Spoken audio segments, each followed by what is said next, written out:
What is up, everyone? This is Than from Tidal Gardens, and I just got back from MACNA 2015. Let's go take a look.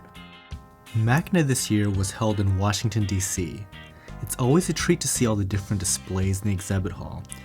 I didn't get a ton of time to do so because I spent the majority of the trip at my own booth at MACNA. It was a ton of work to do a booth at MACNA, and I was just glad I had enough footage shot for just this one video. Hopefully, you guys can get a sense of what goes on at one of these shows.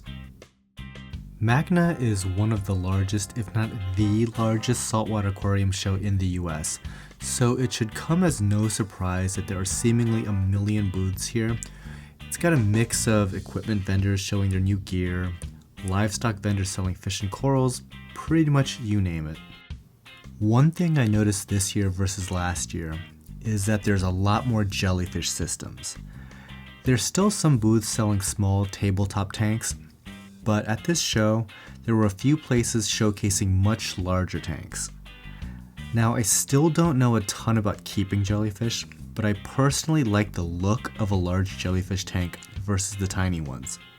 When I build my Bond villain type lair, I want like a giant jellyfish tank right behind my chair to serve as a backdrop. Moving on, the next thing that I noticed was that there's a lot more in the way of artificial rock work versus live rock. I like this trend for two reasons. First, it's much less impact on the ocean.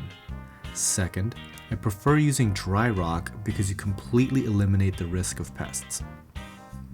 Well, actually, let me clarify. You can eliminate the risk of pests from the rock itself.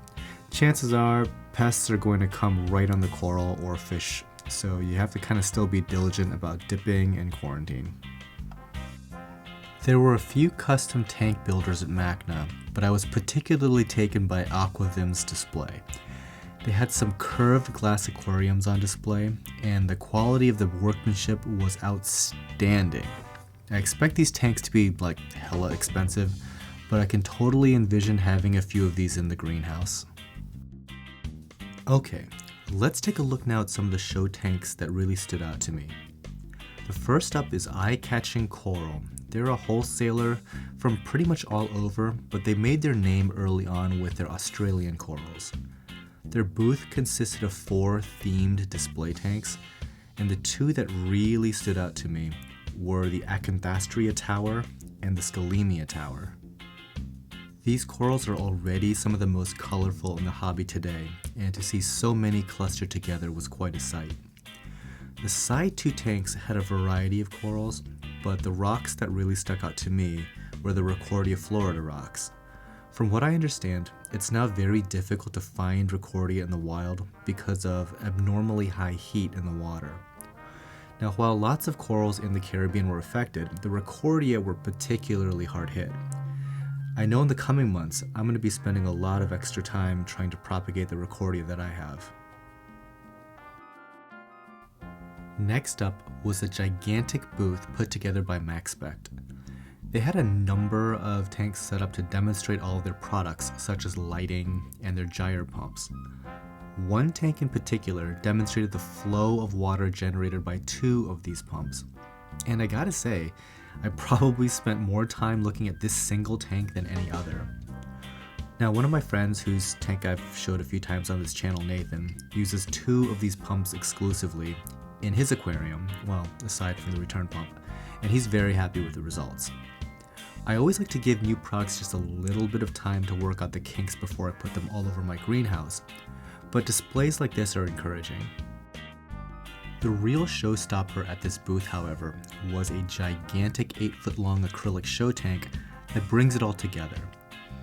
Now, it's a major project setting up tanks like this for a 3-day show and then breaking it all down at the drop of a hat, so I fully appreciate the amount of effort it took to do something like this for the attendees. Now, the fish looked great, the corals looked healthy, and the tank itself really showed what was possible using their stuff. Good job. Throughout the whole show, many of the fish in the systems looked pretty similar.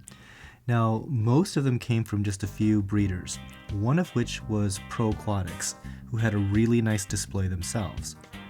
Everything looked really clean, really crisp, and I particularly like the circular look-down tank. Unfortunately, these fish get absolutely massive, so they aren't great candidates for most residential home aquariums, but they often find homes in much larger public displays. Luckily, there are many other varieties of fish that are being captively raised, such as clownfish, gobies, and dottybacks, that make excellent candidates for home aquariums. Another big breeder is ORA, who has a very cool circular zero-edge tank. For those that aren't too familiar with these tanks, they are designed to cascade over the edge like an infinity pool, giving it a very distinctive look and a super clear top-down view. There were a few of these types of aquariums spread throughout the exhibitor's hall. I think Live Aquaria had one, and maybe a few others that I can't really remember off the top of my head. It's a cool design if you're willing to put up with some of the limitations as far as fish choices and things like no snails and no anemones. The next display comes courtesy of Incredible Corals, a group that I had not heard of until this show actually. They had a very clever main show tank with an interior viewport. I like everything about this display. The stand had some really cool cutouts, and it was all lit with color-changing LEDs. I'm sure the children in attendance just loved the system. Not to be outdone, the lighting guys all had nice setups. It's interesting to see how the hobby has turned almost totally to LED in the past few years. The lights on display were probably 99% LED and 1% everything else. Ecotech, Aqualumination, Kessel, Orphic, they all had really large booths with really nice show tanks. Lastly, there were a bunch of coral sellers. At a show like MACNA, you can find the really, really rare stuff, and invariably, it'll be at one of these booths that you will find it. If you're looking for that once-in-a-lifetime piece that you're willing to shell out like 4 figures for, chances are you can do so here. Seriously, some pieces of coral literally sold for what amounts to a house payment. As far as show tanks go, I thought Pacific East had a really cool seahorse tank set alongside their frag selling tanks. The seahorses were large and super active, and the contrast with the bright red sponge was a nice look. So this is just a small glimpse of MACNA. I left out easily 90% of the booths and all these activities that went on here. There's guest speakers, banquets, and by far the most enjoyable part of the event is the social aspect. I met a ton of new people and got to spend time with folks that I don't get to see very often. For that reason alone, I enjoyed my trip immensely. Alright guys, it's about that time. Everybody likes lists. So now let's get to my favorite setups of MACNA 2015. So in no particular order. Ready? Tidal Gardens, Tidal Gardens, Tidal Gardens, Tidal Gardens, and Tidal Gardens. That's right, the Tidal Gardens hype train is for real. I'm just kidding. There were a lot of really great displays this year, obviously. So I wanted to do something a little bit different this year. This time around, I want to know what you guys think. In the comments below, give me your top 5. And for all the others just spectating, if you see a list that you like, give it a thumbs up. I'm really curious to see which of the top 5 lists you guys end up choosing.